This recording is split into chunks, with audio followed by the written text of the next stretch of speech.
Indexing address है। Indexing, Hariom ने बताया है base index. Yes, base index is the correct answer. देखो बेस इंडेक्स एड्रेसिंग मोड में operands offset is the sum of the contents of base register, that is bx or bp, and index register, that is si or di. That means whenever you are finding the effective address on the basis of base register, summing sum of the contents of base register or index register, then the mode of addressing is known as base index addressing mode. Yes, your answer is correct. Now what is the third one? I just want the answer of the third one is from yes Yashwant, roll number 42. Video on करके रखिए आप लोग, because whenever I discuss the topic then it's okay, but during a question answer session on your video.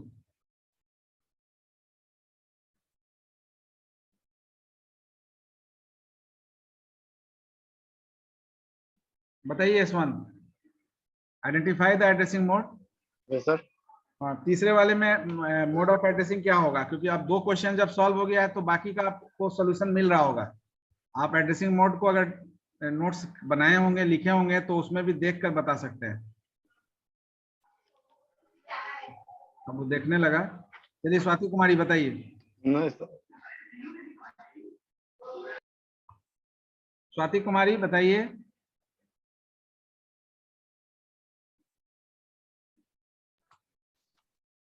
हम नहीं लिखे हैं, लिख रहे हैं, थर्ड में अभी है। थर्ड में चलिए, नहीं यशवंत बताओ तुम।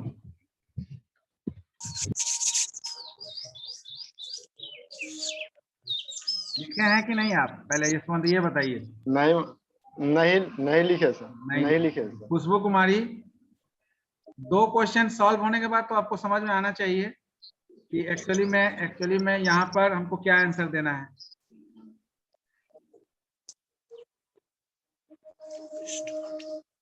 केवल रोहित। अनीस आनंद बताइए। Sir based index with displacement sir. Yes, that means कि एकदम सही जवाब है। Base index with displacement when we discuss the addressing mode. तो एड्रेसिंग मोड में सबसे लास्ट जो हमारा जो एड्रेसिंग मोड हम लोग डिस्कस किए थे, base index with displacement. Rohit Kumar ठीक है, लुक कर लीजिए hand. In this mode of addressing, the operand's offset is given by, जो ऑपरेंड का इफेक्टिव एड्रेस था वो हम लोग कैसे देते थे? 445 पूजा बीसीए पीपीयू कुमार। ये पूजा आपके बैच की है क्या जी? Roll number 20। Yes sir.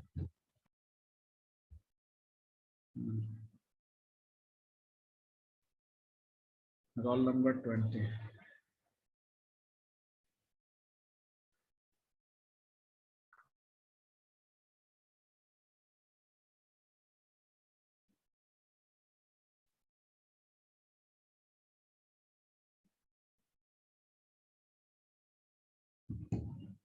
ठीक है ना? तो यहाँ पर बेस रजिस्टर, इंडेक्स रजिस्टर और 8 बिट और 16 बिट, ये तीनों अगर हम यूज कर रहे हैं इफेक्टिव एड्रेस जनरेट करने के लिए, तो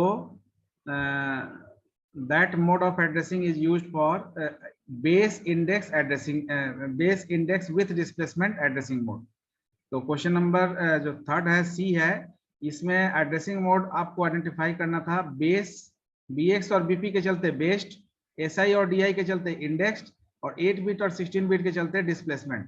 तो बेस इंडेक्स विथ डिस्प्लेसमेंट, तो you have to identify the addressing mode now. Yes, ठीक है।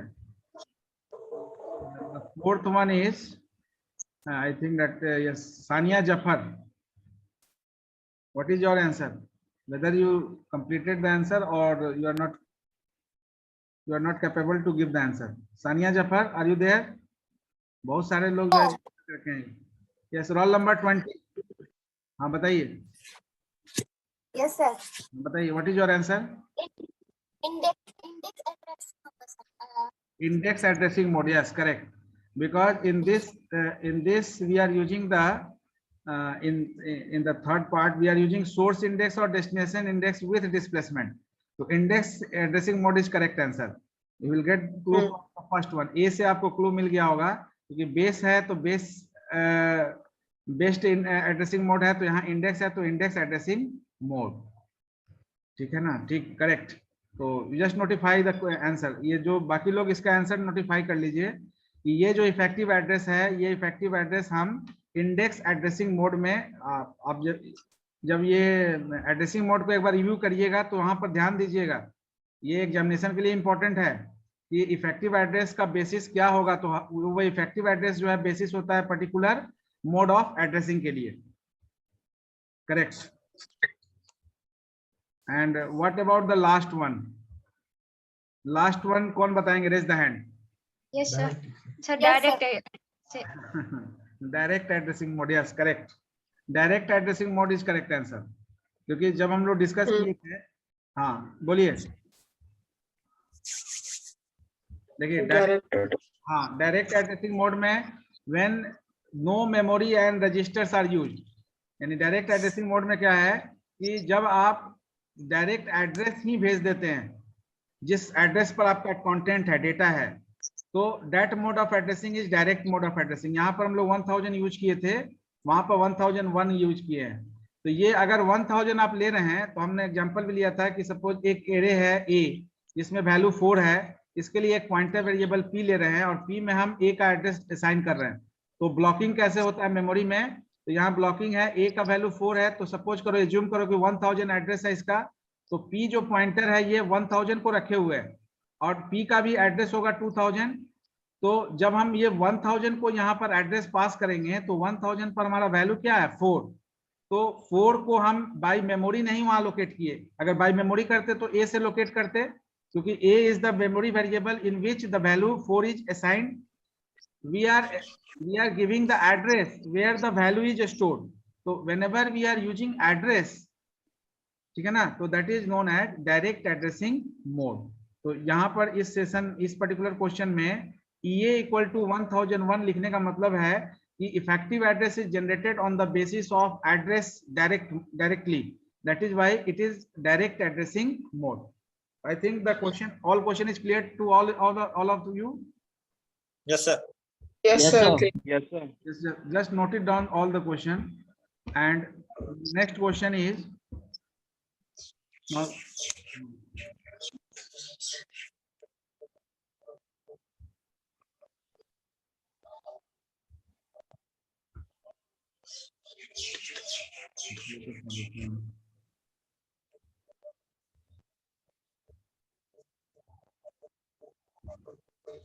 now, next question is that is the solution part.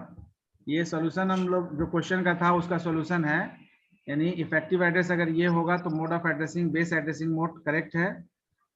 अगर इफेक्टिव एड्रेस ये होगा तो बेस इंडेक्स होगा, अगर ये है तो बेस इंडेक्स विद डिस्प्लेसमेंट होगा, अगर आपका है इफेक्टिव एड्रेस में इंडेक्स और डिस्प्लेसमेंट यूज हो रहा है तो इंडेक्स एड्रेसिंग मोड यूज होगा।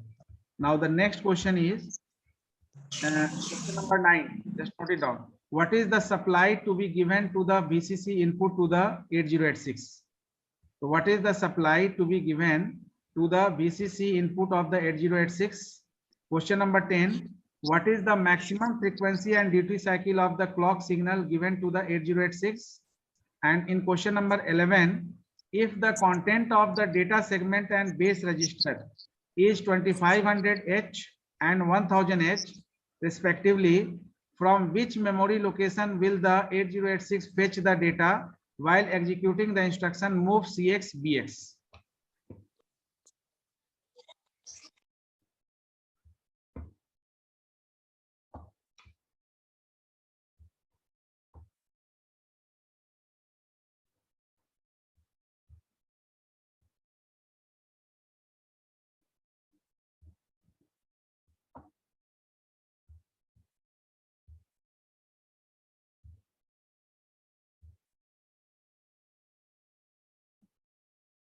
Now, next 3 question is, what is the supply to be given to the VCC input of the 8086?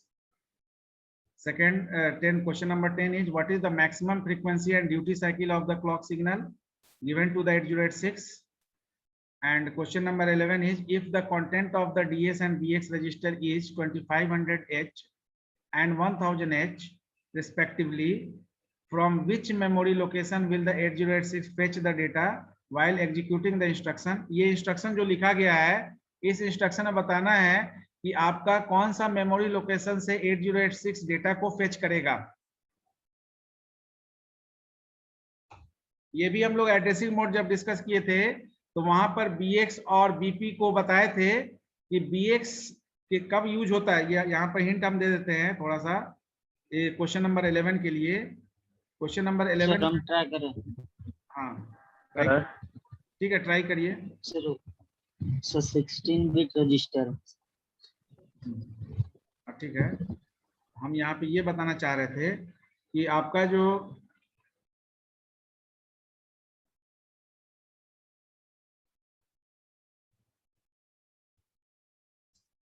ये चीज हम लोग डिस्कस किए थे जब बेस एड्रेसिंग मोड में, कि BX is used for data segment और BP is used for stack segment. यानी BX आपका डेटा सेगमेंट से डेटा रिट्रीवल करता है और BP आपका स्टैक सेगमेंट से डेटा रिट्रीवल करता है, ठीक है ना, पॉइंटर के थ्रू, बेस पॉइंटर यानी पॉइंटर के थ्रू स्टैक सेगमेंट से डेटा आपका रिट्रीवल होता है और BX आपका डेटा सेगमेंट से डेटा रिट्रीवल करता है। उसके बेसिस पर आपको क्वेश्चन नंबर 11 का आंसर देना है।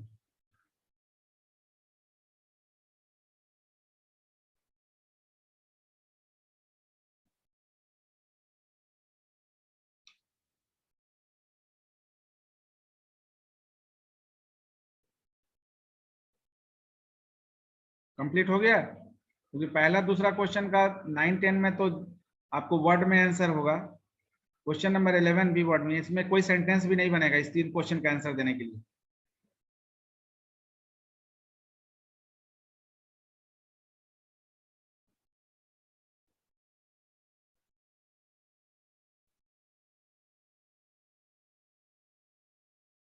क्वेश्चन लिख लिए सब लोग?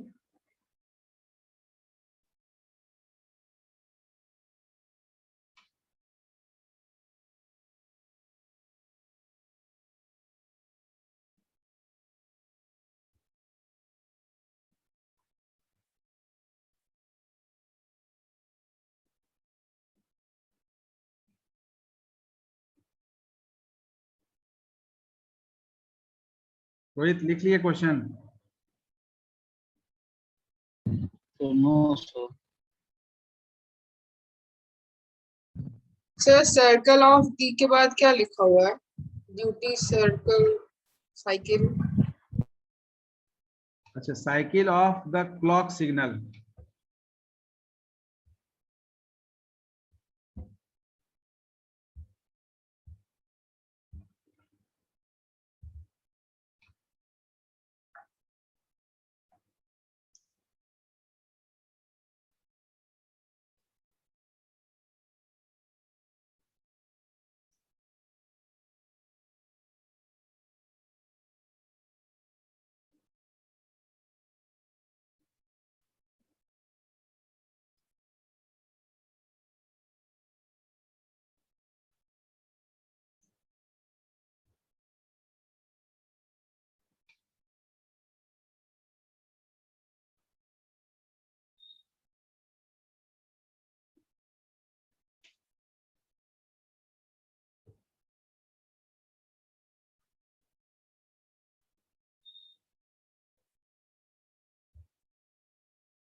हो गया?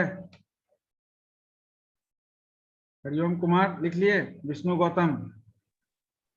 सर 11 नंबर वाला सर समझ में नहीं आ रहा था।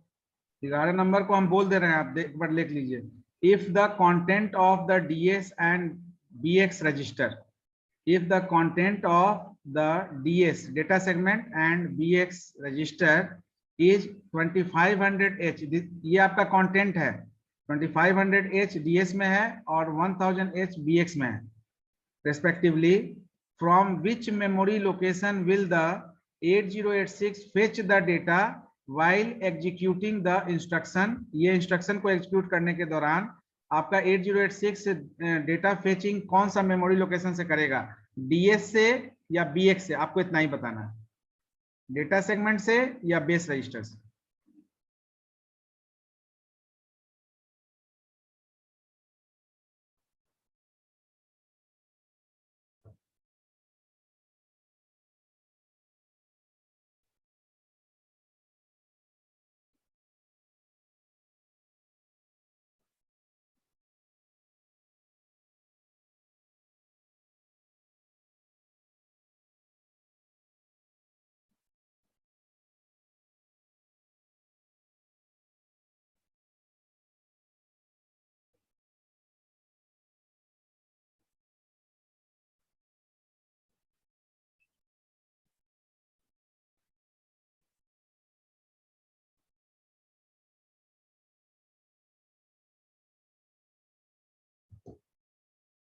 हो गया?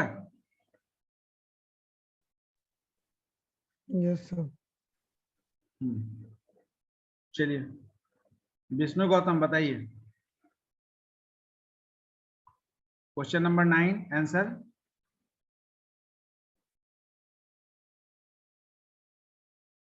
सर नहीं लिखा है। नहीं लिखा है, ठीक। बताइए स्वाति बताइए।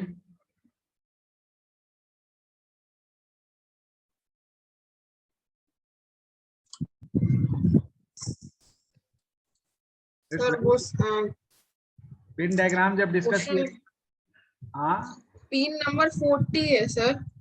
पिन नंबर 40 है पिन वो तो नंबर ठीक। पिन नंबर 40 जो पिन नंबर 40 कितना वोल्ट सप्लाई करते हैं वो बताना है। हरिओम बताइए, पिन नंबर 40 सही है। हरिओम तो कितना? सर जो पावर सप्लाई करता है 5 सिग्नल हाँ, ऐसा बस। बताए थे। हाँ ठीक है, हाँ +5 वोल्ट जो है वही बताना है, that is correct. Yes, what sir. About the question number 10? Clock signal maximum बताना है। 8086 जो है, मैक्सिमम हाँ उसमें मैक्सिमम फ्रीक्वेंसी कितना यूज हुआ वही बताना है आपको। 10 megahertz sir. 10 megahertz is the correct answer. 3 version में आया था आपका 8086, जो 5 मेगाहर्ट्ज, 8 मेगाहर्ट्ज और 10 मेगाहर्ट्ज। तो 10 megahertz is the maximum one, तो the answer is 10 megahertz. 10 megahertz is the correct answer. Now question number 11, कौन कौन बनाया है क्वेश्चन नंबर 11? और मैं समझ में आया था। ये खुशबू कुमार, सब लोग आप वीडियो ऑन रखिए। रोहित कुमार बताइए।